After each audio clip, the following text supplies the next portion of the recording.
Welcome, my name is Kelly. And I'm Nathan. And this is Fanimated, an animation fan podcast where we get a chance to geek out about our favorite animated media. And today is a Whatcha Watching day where we talk about what we've been watching, just like in the title of the show. Pretty self-explanatory. Yeah. Where do we start, Kelly? How about the fact that I was going to talk about Trollhunters Rise of the Titans this week, but it disappointed me so much that I'm no longer doing that. As the name states, we only talk about things that we're fans of in the larger Fanimated podcasts. Exactly. I only talk about things that I like in full-length episodes, or I talk to other people who really like it, even if I don't. And no one I know likes this movie. Really? No one? Yeah. Like, jeez. Everyone I've talked to about Trollhunters is all like, this was terrible. Okay. So very briefly, Trollhunters, the whole Tales of Arcadia series is on Netflix. There are 3 different series within the franchise, I guess. They all coalesce around similar characters and a similar location, but follow different main characters. But they all come together and create this bigger story. But they ended it with a movie, and every other, like, all the seasons of these shows are fantastic. It's Trollhunters, 3 Below, and then Wizards, and they all come together to create Tales of Arcadia. They're all really good, like really high level animation quality. Like, the storytelling is just like so solid. The characters are so lovable, and we were so excited to get a movie. Like, finally they can bring this epicness to the next level, you know? And they gave us no, warning, like no indicator that they would totally mess it up. Oh, man. They had our complete trust and crushed it into dust. They were not even following their same, like, lore and things that they've established previously about the world they lived in. They completely, like, tore it to bits. A lot of things just felt disingenuous, and I was heavily, heavily, heavily disappointed by the ending, as most people are. No spoilers, of course, here on What You Watchin', but if you do want to hear my spoiler, intensive thoughts about the entire thing, you can go to patreon.com/fanimated. For just $1, you can listen to that bonus episode along with many others. And I give my more in-depth thoughts there. But yeah, it's just kind of to the point where, like, I literally have to erase this movie from my memory so that I can still enjoy the series, because if I rewatch the series with this film in mind, it ruins everything. They kind of undermine the entire series in this film. That really sucks. I'm sorry for your fan base. I watched Wizards, I think, when we were doing live streams, and I got through that whole thing, and it was fine. It was good. Big twist ending, like all the kind of like cool things you want from the fantasy storytelling perspective. So I didn't personally watch this movie because I don't know the whole story, but that sucks, Kelly. Thanks. Just my heart goes out to all you other TOA fans, and you know what? There will be other good things coming from Del Toro, hopefully, so we can look forward to that instead. And we get to do a What You Watchin', you and me, instead. Yeah! And it's been a long time since we've done a What You Watchin', so I'm really happy to talk about all the things. I'm always watching a million things, so it's always something to talk about. Not been watching a million things, so we'll see what we talk about here. Well, you are ahead of the game, at least ahead of me, in seeing Black Widow, so What did you feel about the film? Special Marvel event here on What You Watching, a semi non-animated film. There's animation, sort of CGI. That counts, right? We've never really considered it before, but considering it is the first Marvel movie in over an entire year, What? yeah, it's a big event. It was so fun to go back to the theater. I went on like $5 Tuesday nights at my local theater. It was pretty full actually, which Nice. was kind of fun. I usually have my routine of going Saturday mornings when no one's awake and no one wants to go see a movie, so I can watch it all by myself in a big theater because I feel like that's super fun. But Introvert. introvert, yes. But it was so good to just see a big action movie on the big screen again. Mm-hmm. Um, and this Black Widow movie like definitely delivered. It was incredibly like standard idea. Like I would say there's like a 5 scene action movie of sort of, you know, prologue, setup, conflict, preparing climax, and then finish it off with a big bang. And so it Yeah. hits all of those buttons. The characters they introduced were really great.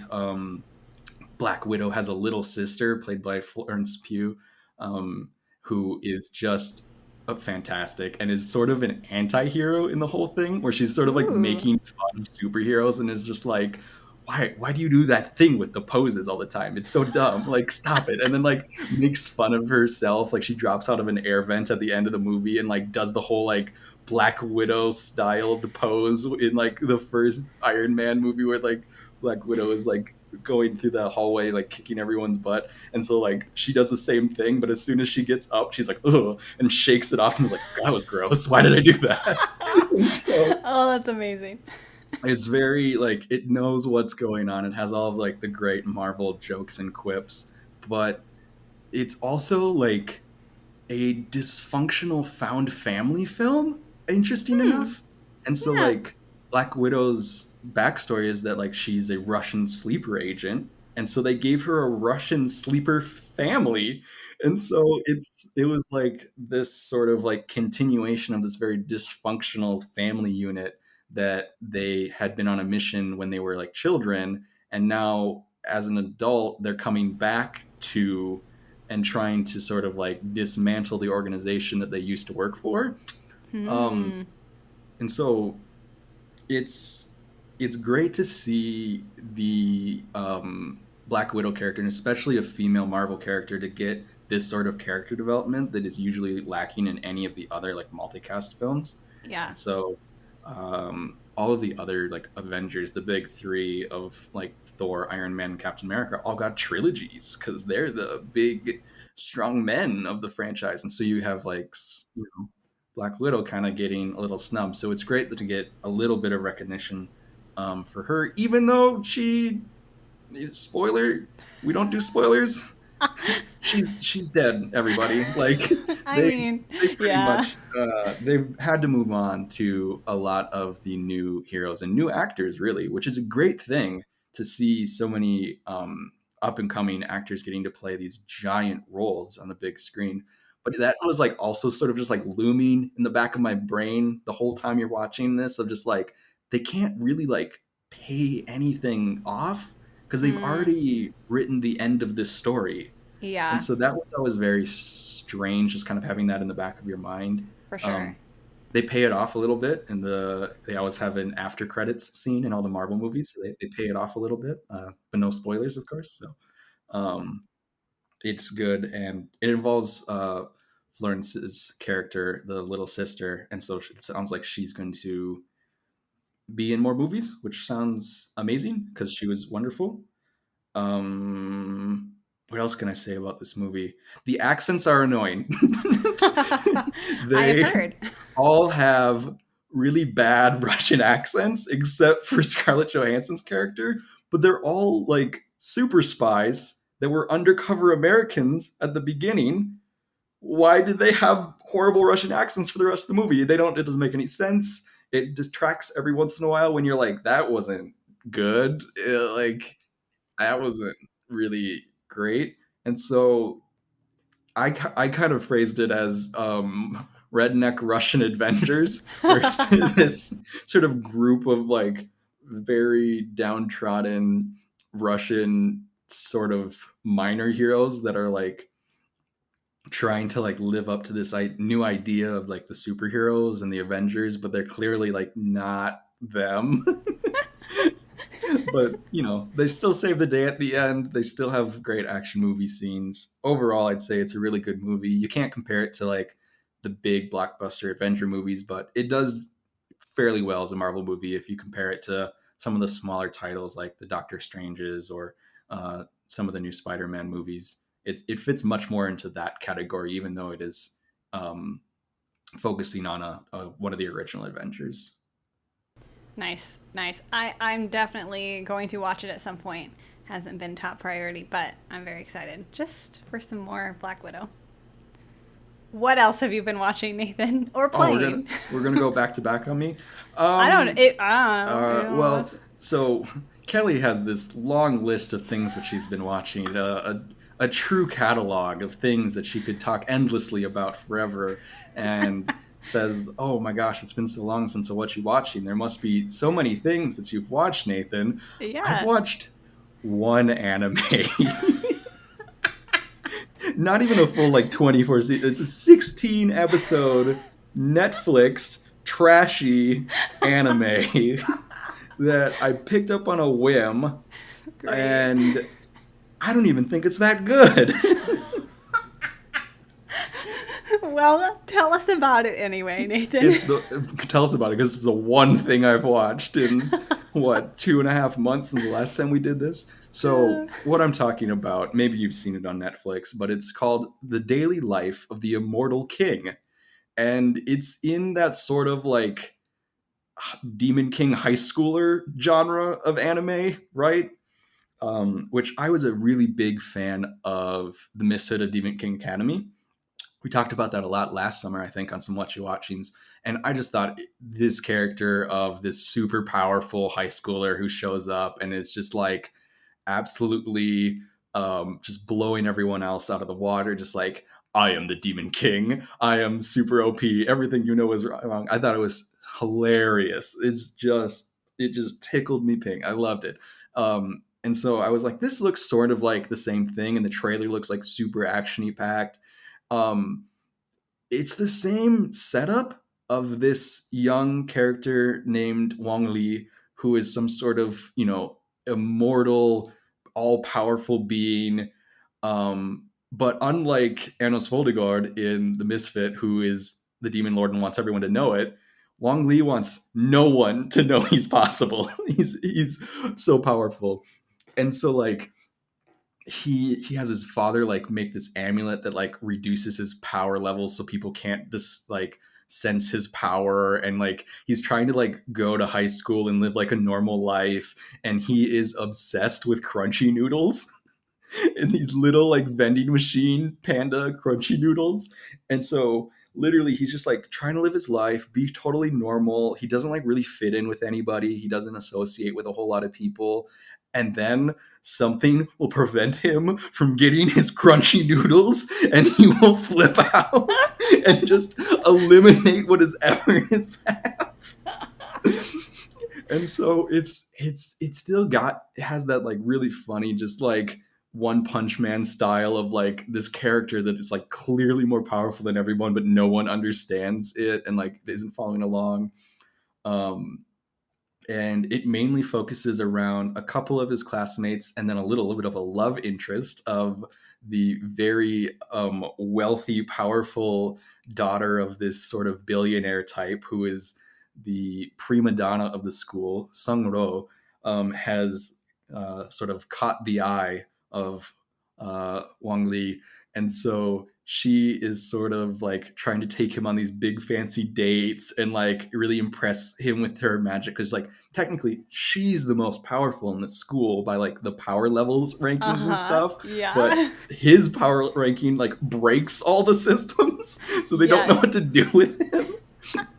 And so it's a really really slow start, and so I was kind of off and on of watching it, and then there like the core group of people get kind of tossed into like this tournament, and the tournament is really engaging actually.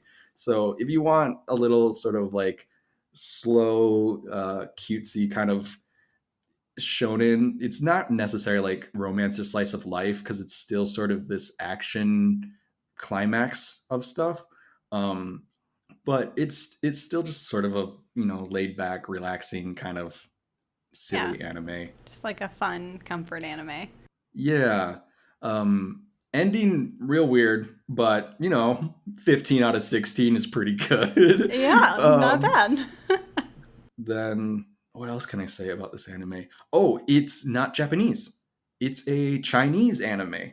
So the original casting is in Mandarin, and I have not watched that many Mandarin films with subtitles. After watching so many Japanese anime, I don't really know how to describe this, but it made reading subtitles hard. Because you're not listening to the same Japanese language anymore. I'm not listening to Japanese, but I can't speak Japanese, Kelly. We've been trained too well in the art of anime subbed watching. It's incredibly weird to suddenly continually be distracted by the language that's being spoken, even though you don't understand it either. But the fact that it's in Mandarin tripped me up sometimes while trying to read the subtitles. So it was a different little, sounds. yeah, it was kind of hard to get into. And I don't know if it's like maybe the subtitling wasn't super accurate, or just the phrasing is so different between English and Mandarin. But I don't know. It kind of feels like at least the cadence of the Japanese anime that you would watch would kind of line up in your head with the subtitles, and the Mandarin like really didn't at times. It was a different viewing experience for the first couple um, episodes, but it's also just like very kind of intriguing as well, of just like watching a Chinese animation style versus a like a anime manga Japanese kind of style. Mm-hmm. And so it's clearly anime. It's clearly still the sort of caricatures of humans that you are expecting from any sort of animation, but it definitely has a very different cultural spin on it that I'm not an expert in and can't truly articulate, but you can still feel and notice like a difference in what they are focusing on, and sort of the iconography and the even like the architecture, the descriptions of stuff that's going on is clearly different. And so that's, I don't know, interesting to watch and feel a little different anime. Very, very interesting. That's super cool. And just so happens I too have a Chinese animation on my list. So great segue. I currently watched All Saints Street, which originally, and I think it's still running, a Chinese webcomic that they turned into an animated series. There are 24 episodes. I found them on YouTube. They're all very short, though. Every episode is like, I don't know, 5 to 8 minutes long. So it's a really easy watch through. Guys, this is the most charming, fluffy, like, fun, just so cute and soft and adorable. It's about and this is one that I found like just scrolling through TikTok, and someone had this on here, and I was like, Yep. oh, okay. This looks really cool. I'm going to go find out what that's all about. I am instantly in love. So it follows Neil, who is a demon. And he moves from hell or wherever he's living and moves to China, and he gets roommates with an online friend he knew who is a vampire, and their other roommates consist of a werewolf and a mummy. Whole monster party here. So it's a house full of monsters, and their landlord is an angel. So chaos ensues, and it is fantastic. Like, the vampire is just a shut-in, like, gaming streamer, and the werewolf is like just himbo aesthetic. So it's like a modern take on a bunch of these monsters. Yes. The Mummy is my favorite because he barely shows up at all. And then he'll just come in for like a punchline or something totally random. Or he's just in the background and like everyone always forgets he's there. And I'm like, oh man, my poor dude. But it's so good and so wholesome and sweet. And like the main character, Neil, he's a demon, but he like never felt like he fit in because he's too nice for like demon school. And then... and this is like right at the beginning of the show, so this isn't a spoiler, but a lot of people think he's the Demon King. Of course. So like all these other people are out to get him. But he's like oblivious because he's just sweet and innocent and perfect. Cinnamon roll demon boy. Yes, he's cinnamon roll demon boy. Oh man, I had so much fun watching it, and I hope it gets more seasons because it was really sweet. It definitely makes me kind of interested in reading the webcomic. Of course, I might not have time to devote to that, but I'll definitely be rewatching the series if I ever just need something fun and lighthearted and sweet. And the animation style is so cute and like it's just fun. That sounds wonderful. So it's called All Saints Street? Yes, yeah, All Saints Street. And That's all the characters so cool. are great. I mean, obviously Neil is great, but yeah, no, Lynn is the name of the angel landlord. He's so funny because he's just like a straight face all the time. And oh man, like his halo, he can take off his halo and like throw it around to like clean everything because he's like, you know, what an angel would be, like super straight laced, like everything has to be perfect. And he can like turn the monsters back into their, like revert them, you know, the vampire back into a bat or whatever. Like when they're being annoying or whatever. It's great, guys. Just watch it. Just trust me. You got another one? You want to go back to back? Sure. You know, keeping with vampires, actually I have lots of vampires on my list, which is unusual. That's a coincidence. All right.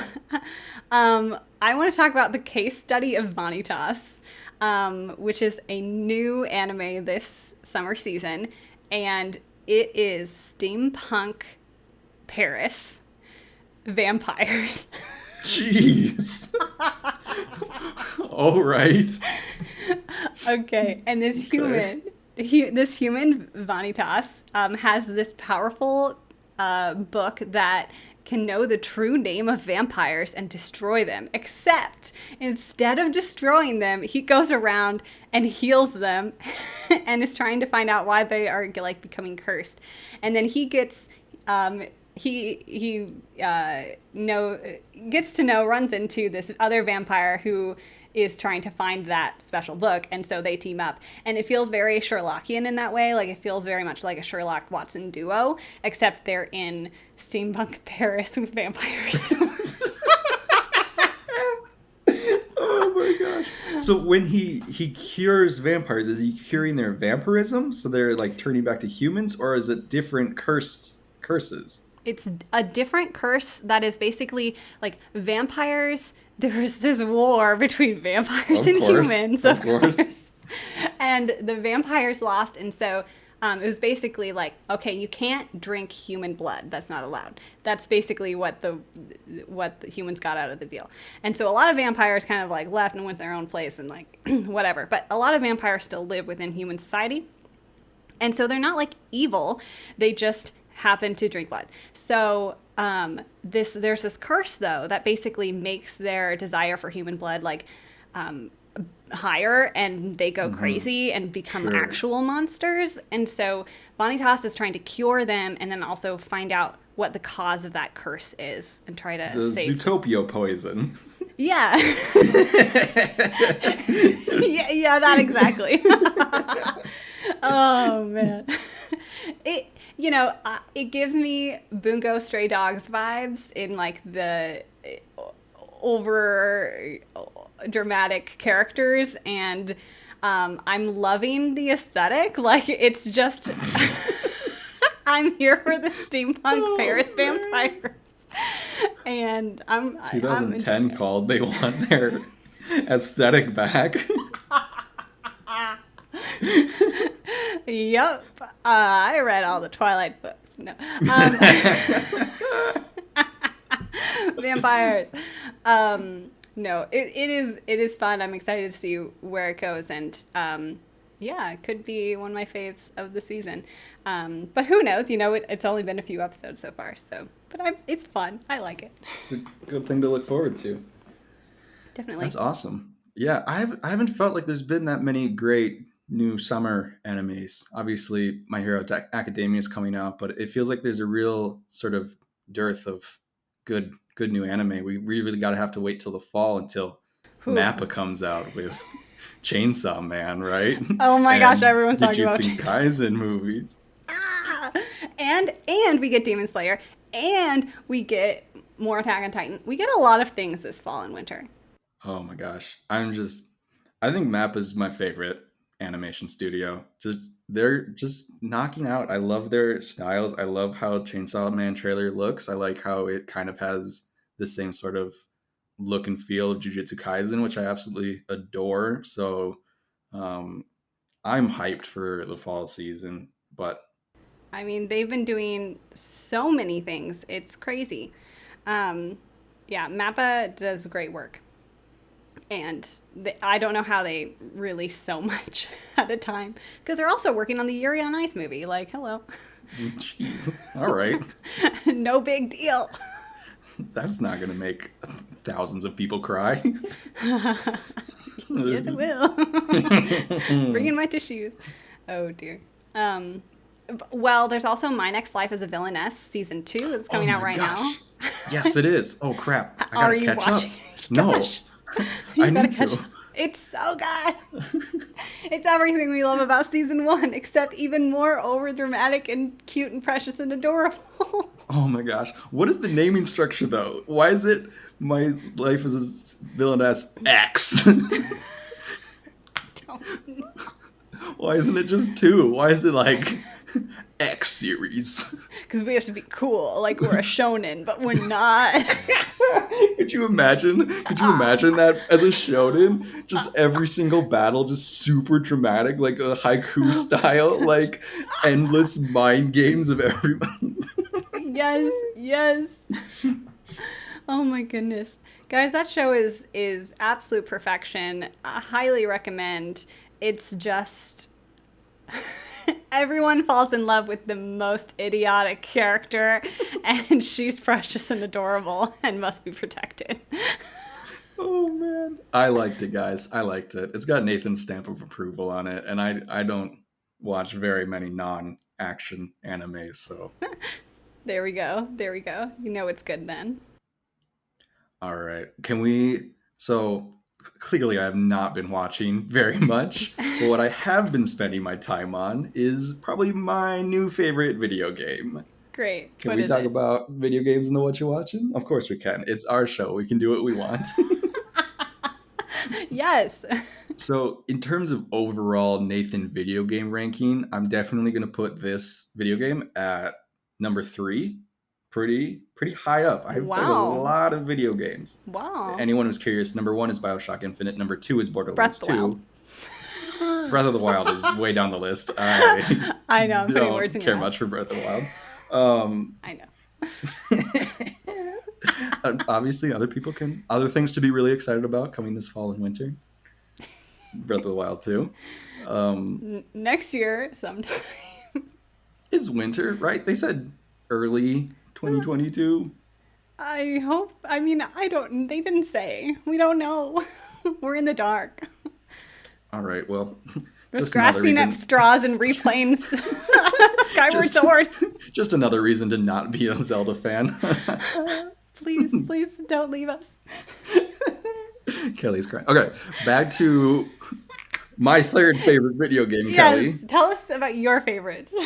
Assassin's Creed Odyssey. All right, I know it's not new. It came out like 4 years ago. Anyone who's like, dude, Nathan, where have you been?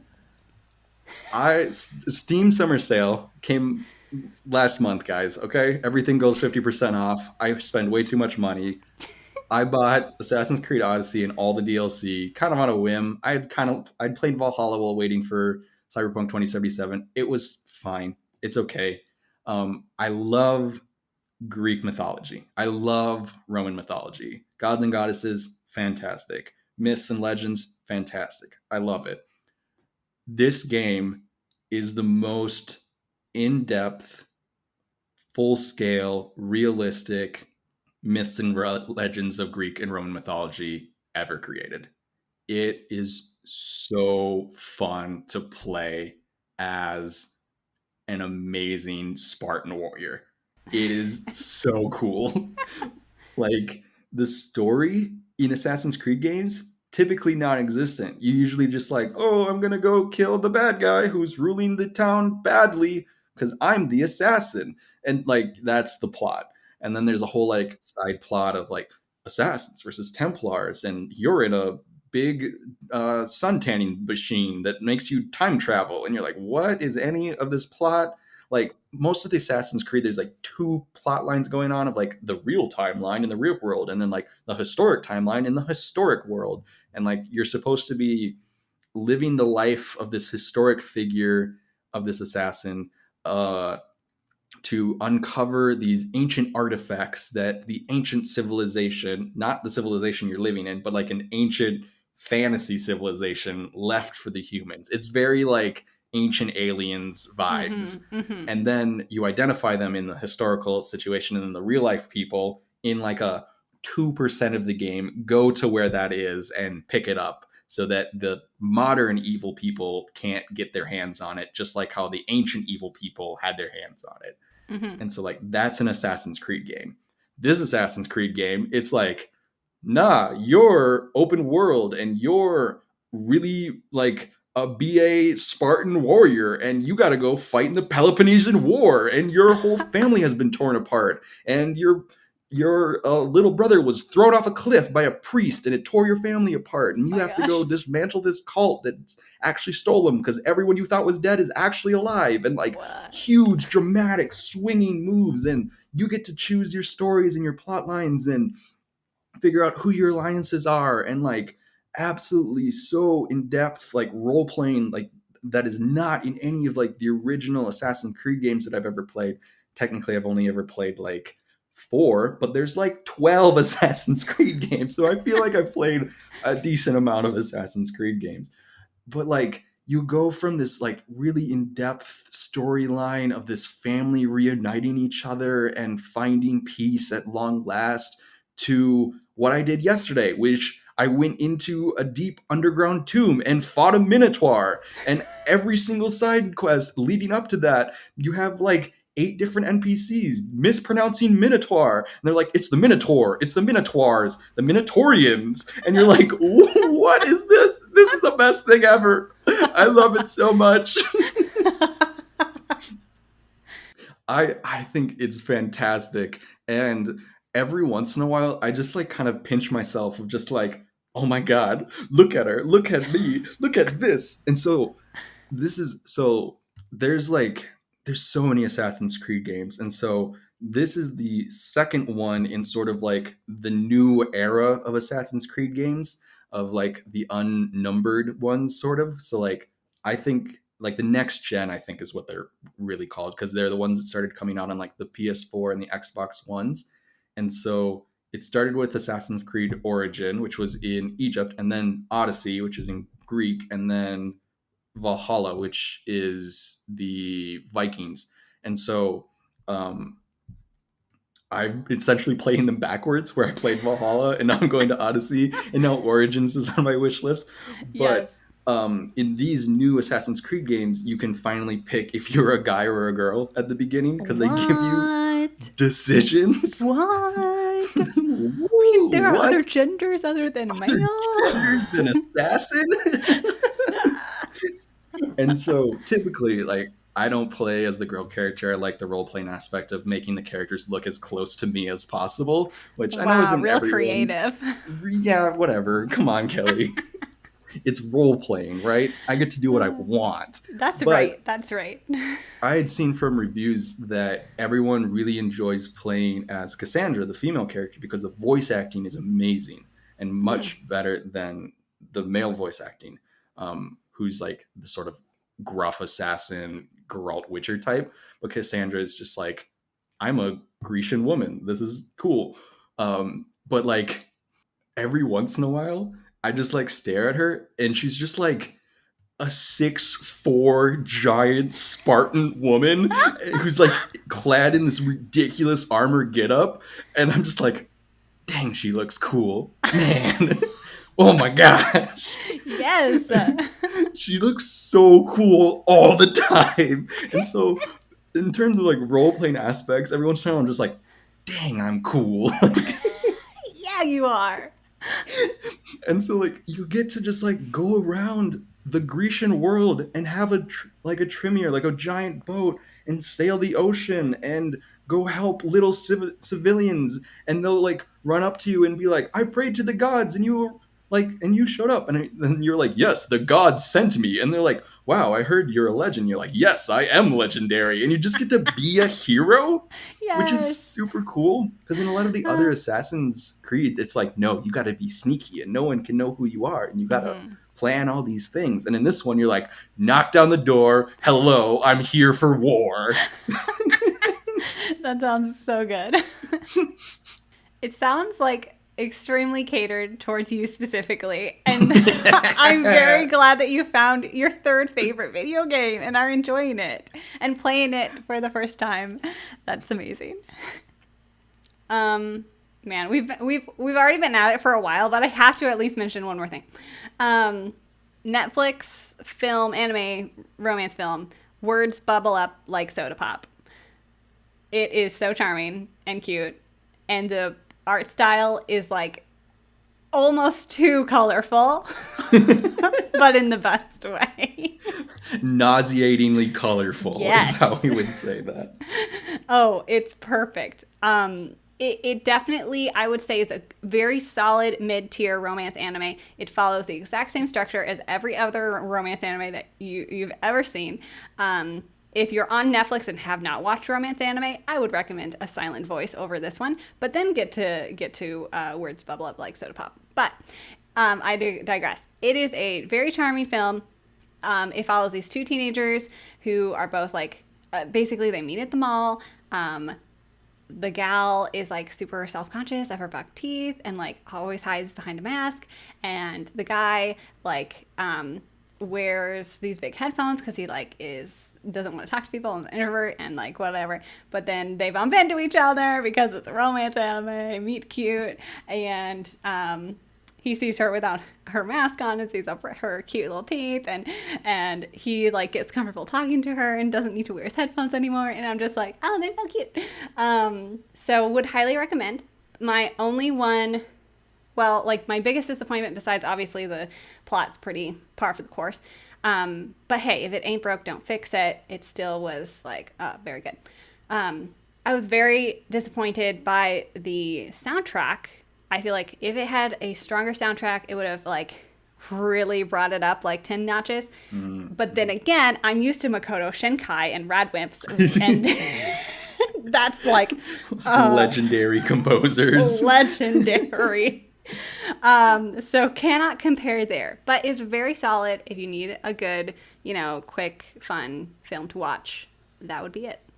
Not my cup of tea, but I know a lot of your listeners probably is theirs. So Yes, yes. So everyone, let me know what you think. Always fun to have another good anime on Netflix. Netflix honestly does a really good job. I've been watching Castlevania. Nathan and I talked about that on Netflix as well. So more Yep. vampires. yeah, when you were like vampires, I was like, is she going to talk about Castlevania? Like we kind of just talked about this. Yeah, content warning on that one still, and Kelly confirms it now. Kelly and Emma kind of give me a little slack on that last time of, I can handle I've mature, watched, violent, and I was like, you might not really be prepared for this one. I do think, even with all the Attack on Titan, Vinland Saga, ReZero that I've watched, Castlevania is in a different league of its own. That is basically, it's the same intensity, but like the frequency is up a lot. So it's basically just constant sometimes blood and gore and everything. So yeah, huge warning on that one for sure. Still very good characters. Yes, I'm enjoying it immensely. And I was telling Nathan, sometimes I just kind of let it play in the background while I do something else so that I don't have to watch all of the killing. So you can just listen to Belmont be sassy and Cypher give it right back and Alucard be really exhausted at trying to raise these two children. Yes, exactly. It's man. so good. It's so good. They're one of the greatest trio dynamics, I think, of anime trios because they're all exasperated of each other. It's true. It's true. I don't know where I would rank them yet. I need to finish the series first, but they definitely are pretty golden.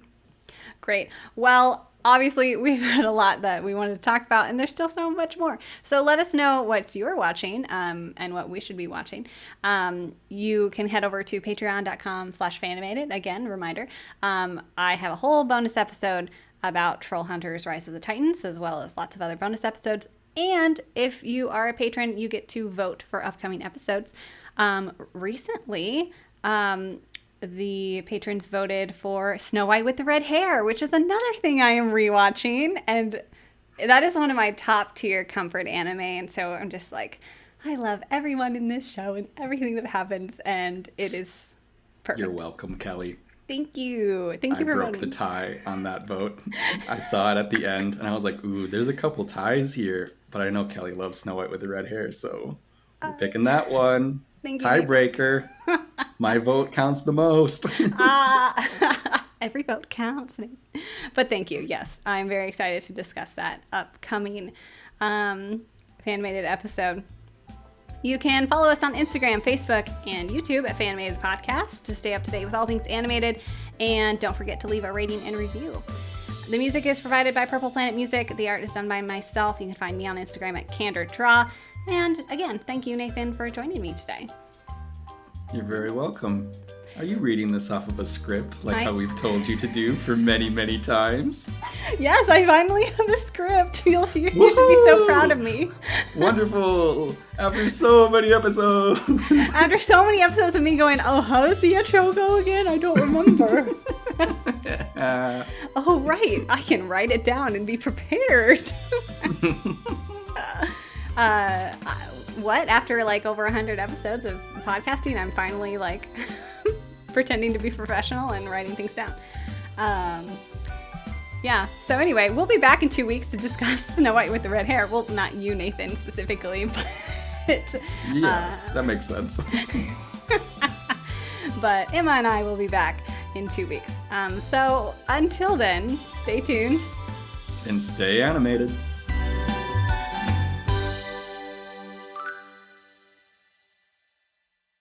I've never played any Assassin's Creed, so I have no frame of reference. Except for I think at one point I watched a video that tried to explain the timeline, and I was like, nah. Ooh, no, don't do that. It's a mess. And then they ruined it.